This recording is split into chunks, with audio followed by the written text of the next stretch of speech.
വീണ്ടും വരുന്നവനായ യേശുക്രിസ്തുവിൻ്റെ നിസ്തുല്യ നാമത്തിൽ ഞങ്ങളുടെ സ്നേഹവന്ദനത്തെ അറിയിക്കുന്നു. ಬೇಗ ಬರುತ್ತಕ್ಕಂಥ ಯೇಸು ಕ್ರಿಸ್ತನ ಪರಿಶುದ್ಧ ನಾಮದಲ್ಲಿ ನಮ್ಮ ಪ್ರೀತಿಯ ವಂದನೆಯನ್ನು ತಿಳಿಸುತ್ತೇವೆ. ദൈവം നമ്മോട് വിവിധ രീതിയിൽ നമ്മോട് സംസാരിക്കുന്നുണ്ട്. ದೇವರು ನಮ್ಮೊಂದಿಗೆ ವಿವಿಧ ರೀತಿಯಲ್ಲಿ ಮಾತನಾಡುತ್ತಾನೆ. അതിലൊന്നാണ് സ്വപ്നം എന്നുള്ളത്. ಅದರಲ್ಲಿ ಒಂದಾಗಿದೆ ಕನಸು ಎನ್ನುವಂಥದ್ದು. 2002 എനിക്കുണ്ടായൊരു സ്വപ്നം ഞാൻ നിങ്ങളുമായി പങ്കിടുവാൻ ആഗ്രഹിക്കുന്നു. 2002ರಲ್ಲಿ ನನಗುಂಟಾದೊಂದು ಕನಸನ್ನ ನಾನು ನಿಮ್ಮೊಂದಿಗೆ ಹಂಚಿಕೊಡ್ಲಿಕ್ಕೆ ಇಷ್ಟಪಡುತ್ತೇನೆ. 2002 എനിക്കുണ്ടായൊരു സ്വപ്നം എന്നെ ഒരു ഗ്രന്ഥ രചനയിലേക്ക് നയിച്ചു. 2002ರಲ್ಲಿ ನನಗುಂಟಾಗಿರ್ತಕ್ಕಂಥ ಆ ಕನಸು ನನ್ನನ್ನು ಗ್ರಂಥ ರಚನೆಗೆ ಪ್ರೇರೇಪಣೆ ಕೊಡ್ತು. ആ സ്വപ്നം നിങ്ങളുമായി പങ്കിടുവാൻ ഞാൻ കർത്താവിൽ ആഗ്രഹിക്കുന്നു. ಆ ಕನಸನ್ನು ನಿಮ್ಮೊಂದಿಗೆ ಹಂಚಿಕೊಡ್ಲಿಕ್ಕೆ ನಾನು ಇಷ್ಟಪಡುತ್ತೇನೆ. 2002 ഒരു ദിവസം രാത്രി ഞാൻ ഉറങ്ങിക്കിടക്കുമ്പോൾ 2002ರಲ್ಲಿ ನಾನು ದಿವಸ ರಾತ್ರಿ ಮಲಗಿರುವಾಗ ആരോ ഒരാൾ എൻ്റെ അടുക്കിലേക്ക് വരുന്നതാണ് ഞാൻ എൻ്റെ സ്വപ്നത്തിൽ ആദ്യമായി കണ്ടത്. ಯಾರೋ ಒಬ್ಬರು ನನ್ನ ಹತ್ತಿರ ಬರುವಂತದನ್ನ ರಾತ್ರಿ ನನ್ನ ಕನಸಲ್ಲಿ ಕಂಡನು. എൻ്റെ അടുക്കിലേക്ക് വന്ന ആളെന്നെ തട്ടി ഉണർത്തിയിട്ട് പറഞ്ഞു, എഴുന്നേറ്റ് വരാൻ പറഞ്ഞു. ನನ್ನ ಬಳಿಗೆ ಬಂದಂತ ವ್ಯಕ್ತಿ ನನಗೆ ತಟ್ಟಿ ಎಬ್ಬಿಸಿ ಹೇಳುತ್ತಾ ನನ್ನ ಬಳಿಗೆ ಬನ್ರಿ ಎಂಬುದಾಗಿ. ഞാൻ ആ മനുഷ്യന്റെ പിന്നാലെ നടക്കുന്നത് എൻ്റെ സ്വപ്നത്തിൽ കണ്ടു. ನಾನು ಆತನ ಹಿಂಬಾಲಿಸಿ ಹೋಗುವಂತ ನನ್ನ ಕನಸಲ್ಲಿ ಕಂಡನು. അങ്ങനെ നടന്ന് പച്ചപ്പുൽ നിറഞ്ഞ വലിയൊരു ഗ്രൗണ്ടിലെത്തി. ಹಾಗೆ ನಡೆದು ನಾನು ಹಸಿರುಗಾವಲಿರ್ತಕ್ಕಂಥ ಒಂದು ಹುಲ್ಲುಗಾವಲಲ್ಲಿ ತಲುಪಿದನು. ആ ഗ്രൗണ്ടിന്റെ ഒത്ത നടുക്കാട്ട് ഒരാൾ പൊക്കത്തിൽ വലിയൊരു കല്ല് വെച്ചിരിക്കുന്നതാണ് ഞാൻ എൻ്റെ ശ്രദ്ധയിൽപ്പെട്ടു. ಆ ಗ್ರೌಂಡಿನ ಮಧ್ಯದಲ್ಲಿ ಹುಲ್ಲುಗಾವಲಿನಲ್ಲಿ ಒಂದು ಹಾಳು ಎತ್ತರದಲ್ಲಿರ್ತಕ್ಕಂಥದ್ದು ಕಲ್ಲು ನಟ್ಟಿದ್ದನ್ನು ನೋಡಿದ್ದೇನೆ. എന്നെ കൊണ്ടുവന്ന ആള് ആ കല്ലിന്റെ അടുക്കിലേക്ക് ചെന്നിട്ട് ആ കല്ലിൽ എന്തോ എഴുതുവാൻ ആരംഭിച്ചു. ನನ್ನನ್ನು ಕರೆದುಕೊಂಡು ಬಂದಂತ ವ್ಯಕ್ತಿ ಆ ಕಲ್ಲಿನ ಬಳಿಗೆ ಬಂದು ಏನೋ ಬರೆಯುವುದಕ್ಕೋಸ್ಕರವಾಗಿ ಆತನು ತವಕಪಡುತ್ತಾ ಇದ್ದನು. അദ്ദേഹത്തിന്റെ ചൂണ്ടുവിരൽ തൊട്ടപ്പം പാറ കുഴിഞ്ഞ് അക്ഷരം രൂപപ്പെട്ടു വരുന്നത് ഞാൻ അത്ഭുതത്തോടെ നോക്കി നിൽക്കുകയായിരുന്നു. ಆತನ ಬೆರಳನ್ನು ಮುಟ್ಟಿ ಬರೀತಕ್ಕಂಥ ಸಂದರ್ಭದಲ್ಲಿ ಅದು ಕಲ್ಲು ಗುಂಡಿಯಾಗಿ ಯಾವುದು ಅಕ್ಷರ ರೂಪ ಬರುತ್ತಗ ನಾನು ಕಂಡೆನು. അദ്ദേഹം എഴുതിയത് ഇംഗ്ലീഷ് വേർഡാണ്. റിനൈസൻസ് എന്നൊരു ഇംഗ്ലീഷ് വേർഡാണ് ആ പാറയിൽ എഴുതിയത്. റിനൈസൻസ്. ಆ ಬಂಡೆಯ ಮೇಲೆ ಆತನು ಬರೆದಿರ್ತಕ್ಕಂಥ ಪದ ಒಂದು ಇಂಗ್ಲಿಷ್ ಪದವಾಗಿತ್ತು. ಅದರ ಹೆಸರು ರಿನೈಸನ್ಸ್ ಎಂಬುದಾಗಿ. എഴുതി കഴിഞ്ഞ ശേഷം എന്നോട് പറഞ്ഞു, നീ ഇതിന്റെ പുറത്തും കൂടെ എഴുതാൻ പറഞ്ഞു. ಬರೆದ ನಂತರವಾಗಿ ಆತನು ಹೇಳಿದನು, ನೀವು ಅದರ ಮೇಲಿಂದ ಬರೀರಿ ಎಂಬುದಾಗಿ. ഞാൻ എൻ്റെ ചൂണ്ടുവൽ കൊണ്ട് അദ്ദേഹം എഴുതിയതിന്റെ മുകളിൽ കൂടെ എഴുതാൻ ആരംഭിച്ചു. ಅದು ಆತನು ಬರೆದ ನಂತರವಾಗಿ ನನ್ನ ಬೆರಳನ್ನು ಮುಟ್ಟಿ ನಾನು ಅದರ ಮೇಲೆ ತಿದ್ದುವುದಕ್ಕೆ ಪ್ರಾರಂಭ ಮಾಡಿದನು. അവസാനത്തെ ഈ എഴുതി കഴിഞ്ഞപ്പോൾ വീണ്ടും വരാൻ എന്നോട് അദ്ദേഹം പറഞ്ഞു. ಕೊನೆ ಈ ಬರೆದ ಮೇಲೆ ಆತನು ಪುನಃ ಬನ್ನಿ ಎಂಬುದಾಗಿ ಹೇಳಿದನು. അങ്ങനെ ഞാൻ അയാളുടെ പിന്നാലെ വീണ്ടും നടക്കാൻ തുടങ്ങി. ಹಾಗೆ ನಾನು ಆತನ ಹಿಂದೆ ಪುನಃ ನಡೆದನು. അദ്ദേഹത്തിന്റെ ശരീരം മനുഷ്യ ശരീരം പോലെ ആയിരുന്നെങ്കിലും വാതിലോ കഥകളോ ഭിത്തിയോ ഒന്നും തടസ്സമായിരുന്നില്ല. ಆತನ ಶರೀರವು ಮನುಷ್ಯ ಶರೀರದ ಆಕಾರದಲ್ಲಿ ಇದ್ದುದರಿಂದ ಆತನಿಗೆ ಗೋಡೆಯಾಗಲಿ ಅಥವಾ ಬಾಗಿಲಾಗಲಿ ಆತನಿಗೆ ಅಡ್ಡಿಯಾಗಿರಲಿಲ್ಲ. അദ്ദേഹത്തിന്റെ പിന്നാലെ നടന്ന് എനിക്കും ഒന്നും തടസ്സമായിരുന്നില്ല. അങ്ങനെയാണ് ഞങ്ങൾ നടന്നു പോകുന്നത്. ಆತನ ಹಿಂದೆ ಹೋದಂತ ನನಗೂ ಯಾವುದು ಅಡ್ಡಿಯಾಗಿರಲಿಲ್ಲ. ಹಾಗೆ ನಾವು ಮುಂದಕ್ಕೆ ಹೋಗ್ತಾ ಇದ್ದೇವೆ. നടന്ന് ഒരു കൊട്ടാര സദൃശ്യം ഒരു വീട്ടിലേക്ക് എത്തി. ನಡ್ಕೊಂಡು ಹೋಗೊಂದು ಬಂಗಲೆಯ ಸಮವಾಗಿರ್ತಕ್ಕಂಥ ಮನೆಗೆ ತಲುಪಿದೆ. ഏറെ മുറികളുണ്ട്. എല്ലാ മുറികളും അടച്ചിട്ടേക്കാണ്. ಬಹಳ ಕೋಣೆಗಳಿದೆ, ಎಲ್ಲವೂ ಕೂಡ ಮುಚ್ಚಲ್ಪಟ್ಟಿತ್ತು. ഒരു മുറിയുടെ വാതുക്കൽ എന്നെ നിർത്തിയിട്ട് നീ ഇവിടെ നിൽക്കുന്നു പറഞ്ഞിട്ട് ആ മനുഷ്യൻ അകത്തോട്ട് കയറി പോകുന്നതാണ് ഞാൻ എൻ്റെ സ്വപ്നത്തിൽ കണ്ടു. ಒಂದು ಕೋಣೆಯ ಬಾಗಿಲ ಹತ್ರ ನಿಂತುಕೊಂಡು ಆತನು ಹೇಳಿದನು, ಇಲ್ಲಿ ನಿಂತುಕೋ ಎಂಬುದಾಗಿ ಹೇಳಿ ಆತನು ಒಳಗೆ ಹೋಗಿದ್ದನ್ನು ನಾನು ಕನಸಿನಲ್ಲಿ ಕಂಡನು. ഒരല്പസമയം കഴിഞ്ഞിട്ട് എന്നെ കൊണ്ടുവന്ന ആളെ ഞാൻ കാണുന്നില്ല. എന്തിനാ എന്നെ കൊണ്ടുവന്നറിയാൻ ഞാൻ വിചാരപ്പെടുന്ന പോലെ ഒരു അനുഭവം എനിക്ക് സ്വപ്നത്തിലുണ്ടായി. ಸ್ವಲ್ಪ ಸಮಯ ಆದ ನಂತರ ನಾನು ನನ್ನನ್ನು ಕೇಳ್ತಾ ಇದ್ದೇನೆ, ಯಾಕೆ ಈತ ನನ್ನ ಕರ್ಕೊಂಡ್ಬಂದನೆಂಬುದಾಗಿ ನನ್ನೊಳಗೆ ನಾನು ಚಿಂತೆ ಮಾಡ್ತಾ ಇದ್ದೇನೆ. ഞാൻ നോക്കിയപ്പോൾ ലേശം വാതിൽ തുറന്നു കിടപ്പുണ്ട്. ആ വാതിൽ അല്പം കൂടെ ഞാൻ തള്ളി തുറന്നു നോക്കിയപ്പോൾ അവിടെ കണ്ട കാഴ്ച എന്നെ ഏറെ അത്ഭുതപ്പെടുത്തി. ನಾನು ನೋಡಿದಾಗ ಬಾಗಿಲು ಸ್ವಲ್ಪ ತೆರೆದಿತ್ತು. ನಾನು ಸ್ವಲ್ಪ ಕೂಡ ತೆರೆದು ನೋಡಿದಾಗ ಅಲ್ಲಿ ನೋಡಿರ್ತಕ್ಕಂಥ ಆ ಕಾರ್ಯಗಳನ್ನ ಗಮನಿಸುವ ನನ್ನ ಜೀವಿತದಲ್ಲಿ ದೊಡ್ಡ ಅದ್ಭುತವೆನಿಸಿತು. ഒരു വലിയ ഹാളാണ് ഞാൻ എൻ്റെ സ്വപ്നത്തിൽ കണ്ടത്. ಒಂದು ದೊಡ್ಡ ಒಂದು ಹಾಲು ಅಥವಾ ಒಂದು ಕೋಣೆಯನ್ನು ನಾನು ಕನಸಲ್ಲಿ ಕಂಡೆನು. ആ ഹാളിൽ ഏറെ ചെറുപ്പക്കാരും പ്രായമുള്ളവരും എഴുതുകയും പ്രാർത്ഥിക്കുകയും വചനം ധ്യാനിക്കുകയും ചെയ്യുന്നുണ്ട്. ಆ ಹಾಲಿನಲ್ಲಿ ಚಿಕ್ಕವರು ದೊಡ್ಡವರು ಪ್ರಾಯವಾಗಿರ್ತಕ್ಕಂಥವರು ಬರೆಯುತ್ತಾ ಇದ್ದಾರೆ ಮತ್ತು ಓದುತ್ತಾ ಇರುವುದನ್ನು ನಾನು ಕಾಣಿದೆ. ഓരോരുത്തർക്കും ഓരോ മേശയും ഓരോ കസേരയും കൊടുത്തിട്ടുണ്ട്. ಒಬ್ಬೊಬ್ಬರಿಗೂ ಒಂದೊಂದು ಮೇಜು ಮತ್ತು ಚೇರ್ ಅನ್ನು ಕೊಟ್ಟಿದ್ದರು. അതിലിരുന്നുകൊണ്ട് അവർ എഴുതുകയോ പ്രാർത്ഥിക്കുകയോ വചനം ധ്യാനിക്കുകയോ ചെയ്യുകയാണ്. ಅದರಲ್ಲಿ ಕುಳಿತುಕೊಂಡವರು ಬರೆಯುತ್ತಾ ಮತ್ತು ಓದುತ್ತಾ ವಾಕ್ಯವನ್ನು ಧ್ಯಾನ ಮಾಡುತ್ತಾ ಇದ್ದರು. അവർ പരസ്പരം നോക്കുകയോ സംസാരിക്കുകയോ ചെയ്യുന്നില്ല. ಅವರು ಒಬ್ಬರಿಗೊಬ್ಬರು ನೋಡುತ್ತಾ ಇಲ್ಲ, ಮಾತನಾಡುತ್ತಾ ಇಲ್ಲ. എന്നെ കൊണ്ടുവന്ന ആള് എന്നെ കൂടി ഇരുത്താൻ വേണ്ടി ഒരു ശ്രമം നടത്തുന്നതായിട്ടാണ് ഞാൻ എൻ്റെ സ്വപ്നത്തിൽ കണ്ടത്. ನನ್ನನ್ನು ಕರ್ಕೊಂಡು ಹೋದಂತ ವ್ಯಕ್ತಿ ನನ್ನನ್ನು ಕೂಡ ಅಲ್ಲಿ ಕೂರಿಸಲಿಕ್ಕೆ ಅವರು ನೋಡುತ್ತಾ ಇರುವಂತಹ ಒಂದು ಕನಸು ನಾನು ಕಂಡೆ. ഒടുവിൽ ആ മനുഷ്യൻ ഇറങ്ങി വന്നിട്ട് പറഞ്ഞു, ഈ മുറിക്കകത്ത് സ്ഥലമില്ല. ಕೊನೆಗೆ ಆತನು ಹೊರಗೆ ಬಂದು ಹೇಳಿದ್ರು, ಈ ಕೋಣೆಯಲ್ಲಿ ನಿನಗೆ ಜಾಗ ಇಲ್ಲ. നിന്നെ മറ്റൊരു മുറിയിൽ നിന്നെ കൊണ്ടുവന്നിട്ടോ മറ്റൊരു മുറിയിലേക്ക് എന്നെ കൊണ്ടുപോയി. ನಿನ್ನನ್ನು ಬೇರೊಂದು ಕೋಣೆ ತೆಗೆದುಕೊಂಡು ಹೋಗ್ತಾನೆ ಅಂತೇಳಿ ಬೇರೊಂದು ಕೋಣೆ ಕರ್ಕೊಂಡು ಹೋದನು. അതേ കെട്ടിടത്തിൽ തന്നെ മറ്റൊരു മുറിയിനെ കൊണ്ടുപോയ ശേഷം മേശയും കസേരയും പേനയും പേപ്പറും മഷിയും എടുത്തു വെച്ചിട്ട് പറഞ്ഞു, നീ ഇരുന്ന് എഴുതുക എന്നിങ്ങനെ പറഞ്ഞു. ಅದೇ ಆ ಕೋಣೆಗೆ ನನ್ನನ್ನು ಕರ್ಕೊಂಡು ಹೋಗಿ ಆತನು ಕೂರಿಸಿಬಿಟ್ಟು ಟೇಬಲ್ ಮೇಲೆ ಕೂರಿಸಿಬಿಟ್ಟು ಪೆನ್ನು ಮಷಿ ಮತ್ತು ಪೇಪರ್ನ ಕೊಟ್ಟುಬಿಟ್ಟು ಹೇಳು, ನೀನು ಬರಿ ಎಂಬುದಾಗಿ ಹೇಳಿದನು. ഞാൻ ആ കസേരയിലിരുന്നു. മേശമേ കിടന്ന പേന എടുത്തുകൊണ്ട് എഴുതുവാൻ ആരംഭിച്ചു.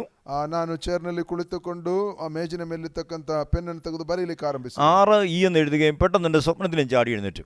6 ಮತ್ತು ಈ ಎಂಬುದಾಗಿ ಬರೀಬೇಕಾದ್ರೆ ನಾನು ಬೇಗನೆ ಕನಸಲ್ಲಿ ಹಾರಿ ಎದ್ದೆನು. ഞാൻ ആ സ്വപ്നത്തിൽ ഉണർന്നു. ನಾನು ಕನಸಲ್ಲಿ എಚ್ಚರಗೊಂಡೆನು. ഒരു പുതിയ സ്വപ്നം കണ്ടല്ലോ, ഒരാൾ വന്നിട്ട് ഇംഗ്ലീഷ് എഴുതിയല്ലോ, റിനൈസൻസ്. ഞാൻ ഓർത്തെടുത്തു. ಒಂದು ಕನಸು ನೋಡಿದ್ನಲ್ಲ, ಒಬ್ಬರು ಬಂದು ನನಗೆ ಹೇಳದಲ್ಲ ಬರೀಬೇಕೆಂಬುದಾಗಿ ಹೇಳಿ ನಾನು ಬರೆದಿದ್ದು ರಿನೈಸನ್ಸ್ ಎಂಬುದಾಗಿ ನೆನಪಿಗೆ ಬಂತು. ഞാനത് കോളേജിൽ പഠിച്ച വേർഡാണ്. ನಾನದು ಕಾಲೇಜಿನಲ್ಲಿ ಕಲಿತಿರ್ತಕ್ಕಂಥ പദ. അതിൻ്റെ അർത്ഥം റിനൈസൻസ് എന്നുള്ളതിൻ്റെ അർത്ഥം നവോത്ഥാനം ഉണ്ടാകുക, മുന്നേറ്റം ഉണ്ടാകുക, ലക്ഷ്യത്തിലേക്ക് കുതിക്കുക, അങ്ങനെയേറെ മീനിങ് ഉണ്ട്. ರಿನೈಸನ್ಸ್ ಎಂಬ ಪದಕ್ಕೆ ನಾವು ಮುಂದುವರಿಬೇಕು ಅಥವಾ ಮುಂದಕ್ಕೆ ಹೆಜ್ಜೆ ಇಡಬೇಕು ಅಥವಾ ಉದ್ಧಾರವಾಗಬೇಕೆನ್ನತಕ್ಕಂಥ ಅರ್ಥವನ್ನು ಕೊಡುತ್ತೆ. എന്താണ് ഇങ്ങനെ ഒരു സ്വപ്നം കണ്ടത് എന്ന് ഞാൻ വിചാരിച്ച് കിടക്കുമ്പോൾ ಯಾಕೆ ಈ ರೀತಿಯಾಗಿರ್ತಕ್ಕಂಥ ಕನಸು ಕಂಡೆ ಎಂಬುದನ್ನು ನಾನು ಯೋಚನೆ ಮಾಡುತ್ತಾ ಮಲಗಿರುವಾಗ പെട്ടെന്ന് എൻ്റെ കൈയും കാലും മരവിക്കുന്ന പോലെ ഒരു അനുഭവം ഉണ്ടായി. ಬೇಗನೆ ನನ್ನ ಕೈಯು ಕಾಲು ಒಂದು ರೀತಿಯಲ್ಲಿ ಮರಕಟ್ಟುವ ರೀತಿಯಲ್ಲಿ ಅನಿಸ್ತು. ആ മരവിപ്പ് ശരീരം മുഴുവൻ വ്യാപിച്ചു.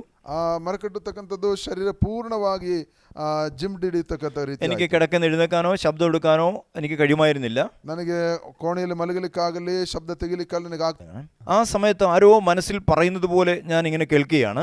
ಆ ಸಮಯದಲ್ಲಿ ಮನಸ್ಸಿನಲ್ಲಿ ಯಾರೋ ಹೇಳುವ ರೀತಿ ನಾನು ಕೇಳುತ್ತಾ ಇದ್ದೇನೆ. മിസ്രൈമിൽ നിന്നും ജനം പുറപ്പെട്ടു പോരും മുമ്പ് അവിടെ ഉണ്ടായിരുന്ന പൈശാചികമായ സകല വാഴ്ചകളുമേലും അധികാരങ്ങളുമേലും ഒരു വലിയ വിജയം ദൈവജനത്തിന് ദൈവം കൊടുത്തതുപോലെ ಆ ಸಮಯದಲ್ಲಿ ಐಗುಪ್ತ ದೇಶದಿಂದ ಕರೆಕೊಂಡು ಬಂದಂತ ಇಸ್ರಾಯೇಲ್ ಜನರಿಗೆ ಬಹಳ ಒಂದು ಜಯವನ್ನು ಮತ್ತೊಂದು ಬಿಡುಗಡೆಯನ್ನು ಕೊಟ್ಟದ್ದ ಹಾಗೆ ദൈവസഭയുടെ പുറപ്പാടിന് മുമ്പായി സഭ ലോകത്തിൽ വ്യാപരിക്കുന്ന പൈശാചികമായ സകല വാഴ്ചകളുമേലും അധികാരങ്ങളുമേലും ജയമെടുക്കുന്ന ഒരു കാലഘട്ടം ഉണ്ടാവും. ದೇವರ ಸಭೆಯು ಮುಂದುವರಿತಕ್ಕಂಥ ಸಮಯ ಶೈತಾನ್ನ ಮೇಲೂ ಈ ಲೋಕದ ಅಂಧಕಾರ ಅಧಿಪತಿಗಳ ಮೇಲೂ ಇರತಕ್ಕಂಥ ಜಯವನ್ನು ತೆಗೆದುಕೊಂಡದರ ಬಗ್ಗೆ ನಾನು ಹೇಳ್ತೇನೆ. അനുസരിക്കുന്ന വ്യക്തികളെയും സഭകളെയും ഉപയോഗിക്കും. ಅನುಸರಿಸತಕ್ಕಂಥ ವ್ಯಕ್ತಿಗಳನ್ನು ಸಭೆಯನ್ನು ದೇವರು ಉಪಯೋಗಿಸ್ತಾನೆ എന്ന് ആരോ പറഞ്ഞതുപോലെ മനസ്സിലേക്ക് വരികയാണ്. ಎಂಬುದಾಗಿ ಯಾರೋ ಹೇಳಿದ ರೀತಿಯಲ್ಲಿ ನನ್ನ ಮನಸ್ಸಿಗೆ ಬರುತ್ತಾ ಇದೆ. പിന്നീട് രാത്രി ഏതോ സമയത്ത് അങ്ങനെ ഉറങ്ങിപ്പോയി. ಮತ್ತೆ ಯಾವುದೋ ಒಂದು ಸಮಯ ನಾನು ಮಲಗಿ ನಿದ್ರೆ ಮಾಡಿದೆ. രാവിലെ എഴുന്നേൽക്കുന്നത് എഴുതാനുള്ള ഒരു താല്പര്യമായിട്ടാണ്. ಬೆಳಗ್ಗೆ ನಾನು ಎಚ್ಚರವಾಗತಕ್ಕಂಥದ್ದು ಬರೀಬೇಕನ್ನ ಆಸಕ್ತಿಯಿಂದ. തുടർന്ന് വന്ന 5 വർഷം എഴുത്ത് തന്നെയായിരുന്നു. ಮುಂದುವರೆದು ಬಂದು 5 ವರ್ಷ ನಾನು ಬರೀತಾ ಇದ್ದೆ. അങ്ങനെ 2008 മലയാളം പുസ്തകം പ്രസിദ്ധീകരിക്കാൻ ദൈവം സഹായിച്ചു. ಹಾಗೆ 2008 ಒಂದು ಮಲಯಾಳಂ ಪುಸ್ತಕವನ್ನು ಬರೆಯಲಿಕ್ಕೆ ಸಾಧ್ಯವಾಯಿತು. ഇപ്പോൾ മലയാളം അതിന്റെ 9ാമത്തെ എഡിഷനിലേക്ക് പ്രവേശിക്കുകയാണ്. ಈಗ ಮಲಯಾಳಂ ಅದರ 9ನೇ ಎಡಿಷನ್ಗೆ ನಾವು ಪ್ರವೇಶ ಮಾಡ್ತಾ ಇದ್ದೇವೆ. ആ ഗ്രന്ഥത്തിന്റെ ഉദ്ദേശം എന്ന് പറയുന്നത് ഒരു ആത്മീക മുന്നേറ്റം ഉണ്ടാകും എന്നുള്ളതാണ്. ಆ ಗ್ರಂಥದ ಉದ್ದೇಶ ಒಂದು ಆತ್ಮಿಕ ಬೆಳವಣಿಗೆ ಉಂಟಾಗುತ್ತೆ ಎಂಬುದಾಗಿ. മിസ്രൈമിൽ നിന്നും ജനം പുറപ്പെട്ടു പോരും മുമ്പ് അവിടെ വ്യാപരിച്ചിരുന്ന പൈശാചികമായ സകല വാഴ്ചകളുമേലും അധികാരങ്ങളുമേലും ഒരു വലിയ വിജയം ദൈവത്തിന്റെ ജനത്തിന് ദൈവം കൊടുത്തതുപോലെ ಐಗುಪ್ತ ದೇಶದಿಂದ ಹೊರಟು ಬರುವಾಗ ಇಸ್ರಾಯೇಲ್ ಮಕ್ಕಳಿಗೆ ಒಂದು ದೊಡ್ಡ ಜಯ, ಒಂದು ಬಿಡುಗಡೆಯನ್ನ ದೇವರು ಇಸ್ರಾಯೇಲಿಗೆ ಕೊಟ್ಟ ಹಾಗೆ സഭയുടെ പുറപ്പാടിന് മുമ്പായി സഭ ലോകത്തിൽ വ്യാപരിക്കുന്ന പൈശാചികമായ സകല വാഴ്ചകളുമേലും അധികാരങ്ങളുമേലും ജയമെടുക്കുന്ന ഒരു കാലഘട്ടം ഉണ്ടാവും. ಆತ್ಮಿಕವಾಗಿ ದೇವರ ಸಭೆಯು ಹೊರಡತಕ್ಕಂಥ ಸಮಯದಲ್ಲಿ ಅದನ್ನು ಜಯಿಸಲಿಕ್ಕೆ ಲೋಕದಲ್ಲಿರ್ತಕ್ಕಂಥ ಅಧಿಕಾರಗಳ ಮೇಲೂ ಈ ಲೋಕದ ಅಂಧಕಾರದ ಅಧಿಪತಿಗಳ ಮೇಲೂ ಜಯ ಸಾಧಿಸತಕ್ಕಂಥ ಒಂದು ಅಧಿಕಾರ ದೇವರ ಸಭೆ ಕೊಡ್ತಾನೆ. ബൈബിൾ പ്രവചനങ്ങളും ലോക സംഭവങ്ങളും യേശുക്രിസ്തുവിന്റെ വീണ്ടും വരവിനെ വിളിച്ചറിയിച്ചുകൊണ്ടിരിക്കുന്നുവല്ലോ. ಬೈಬಲ್ನ ಪ್ರವಾದನೆಯು ಯೇಸುಕ್ರಿಸ್ತನ ಲೋಕ ಸಂಭವಗಳು ಯೇಸುಕ್ರಿಸ್ತನ ಬರೋಣವನ್ನು ಪ್ರಕಟಪಡಿಸ್ತಾ ಇದೆ. പുറപ്പാടിന്റെ കാലഘട്ടം ഏറ്റവും അടുത്തിരിക്കുകയാണ്. ನಾವು ಹೊರಡತಕ್ಕಂಥ ಕಾಲಗಳು ಅತಿ ಸಮೀಪವಾಗಿದೆ. ദൈവസഭയെ ദൈവം തന്റെ ആത്മാവിനാൽ അധികമായി ശക്തീകരിക്കുന്ന ഒരു കാലഘട്ടം വന്നിരിക്കുന്നു. ದೇವರ ಸಭೆಯನ್ನು ದೇವರ ಆತ್ಮಿಕವಾಗಿ ಅಧಿಕವಾಗಿ ಶಕ್ತಿಗೊಳಿಸತಕ್ಕಂಥ ಸಮಯ ಸಮೀಪವಾಗಿದೆ. മനുഷ്യ ഹൃദയങ്ങളെ കുരുടാക്കുന്ന പൈശാചിക വ്യാപാരങ്ങൾ സുവിശേഷത്തിന്റെ വ്യാപരിക്കുന്ന ദൈവശക്തിയാൽ തകർക്കപ്പെടും. ಮನುಷ್ಯ ಹೃದಯಗಳನ್ನ ಕುರುಡು ಮಾಡತಕ್ಕಂಥ ಶಕ್ತಿಯನ್ನ ಸುವಾರ್ತೆಯ ಶಕ್ತಿಯು ಅದನ್ನ ನಾಶ ಮಾಡತಕ್ಕಂಥ ಸಮಯವಾಗಿದೆ. യേശുക്രിസ്തു കാൽവരിയിൽ പൈശാചിക ശക്തികളുടെ ബലത്തെ തകർത്തു കളഞ്ഞു. ಯೇಸು ಸ್ವಾಮಿ ಕಲ್ವಾರಿ ಶಿಲುಬೆಯಲ್ಲಿ ಶೈತಾನ ಶಕ್ತಿಯನ್ನ ಸೋಲಿಸಿದನು. യേശു കർത്താവ് തന്റെ സഭയുടെ മേൽ എന്തൊക്കെ പദ്ധതിയുണ്ടോ അതെല്ലാം വെളിപ്പെടുത്തുന്ന ഒരു കാലഘട്ടം കൂടിയാണിത്. ಯೇಸು ಕ್ರಿಸ್ತನು ಸಭೆಯಲ್ಲಿ ಏನೇನು ಉದ್ದೇಶ ಇಟ್ಟಿದ್ದನೋ ಅದೆಲ್ಲ ಪ್ರಕಟಪಡಿಸತಕ್ಕಂಥ ಕಾಲಗಳಾಗಿದೆ ಇದು. യേശു ക്രിസ്തു ക്രൂശിൽ ചെയ്തതിന്റെ സകല സാധ്യതകളെയും പരിശുദ്ധാത്മാവ് നമ്മളെ പഠിപ്പിക്കുകയായി തീരും. ಯೇಸು ಕ್ರಿಸ್ತನು ಶಿಲುಬೆಯಲ್ಲಿ ಮಾಡಿರ್ತಕ್ಕಂಥ ಸಕಲ ಸಾಧ್ಯತೆಗಳನ್ನ ಪರಿಶುದ್ಧಾತ್ಮ ನಮಗೆ ಕಲಿಸುತ್ತಾ ಇದ್ದಾನೆ. ഓരോ പ്രാദേശിക സഭയും ആത്മാവിനാൽ ഉണരട്ടെ. ಒಂದೊಂದು ಪ್ರಾದೇಶಿಕ ಸಭೆಯು ಆತ್ಮದಲ್ಲಿ ಎಚ್ಚರಗೊಳ್ಳಲಿ. ആ പുസ്തകം 2008 പുറത്തിറങ്ങാൻ ദൈവം സഹായിച്ചു. ಆ ಪುಸ್ತಕವು 2008 ಪ್ರಕಟವಾಯಿತು. കന്നഡ ഭാഷയിലേക്കും അത് പുറത്തിറക്കാൻ കർത്താവിൽ ആഗ്രഹിക്കുന്നു. ಕನ್ನಡ ಭಾಷೆಯಲ್ಲಿ ಹೊರತರಲಿಕ್ಕೆ ಕರ್ತನಲ್ಲಿ ಶರಣ ಪಡುತ್ತಾನೆ. വിവിധ ഭാഷകളിലേക്ക് അത് അതിന്റെ തർജ്ജമ നടന്നുകൊണ്ടിരിക്കുകയാണ്. ವಿವಿಧ ಭಾಷೆಗಳಲ್ಲಿ ಅದರ ಭಾಷಾಂತರ ನಡೀತಾ ಇದೆ. ദൈവം ഏത് കാര്യം ചെയ്യുന്ന മുമ്പേ ദൈവം തന്റെ വചനം അയക്കും.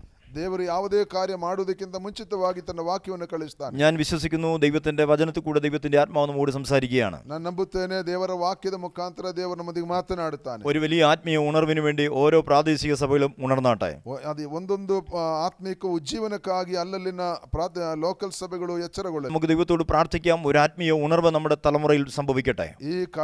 ಈ ಕಾಲಗಳಲ್ಲಿ ನಾವು ಶಕ್ತವಾಗಿ ಪ್ರಾರ್ಥನೆ ಮಾಡೋಣ, ಒಂದು ಉಜ್ಜೀವನ ನಮ್ಮ ದೇವಜನರಲ್ಲಿ ಉಂಟಾಗಲಿ. ഓരോ പ്രാദേശിക സഭയും ആത്മാവിനാൽ ബലപ്പെടേണ്ട കാലഘട്ടമാണിത്. ಒಂದೊಂದು ಪ್ರಾದೇಶಿಕ ಸಭೆಯು ಆತ್ಮದಲ್ಲಿ ಬಲಪಡಬೇಕಾದ ದಿನಗಳಾಗಿದೆ.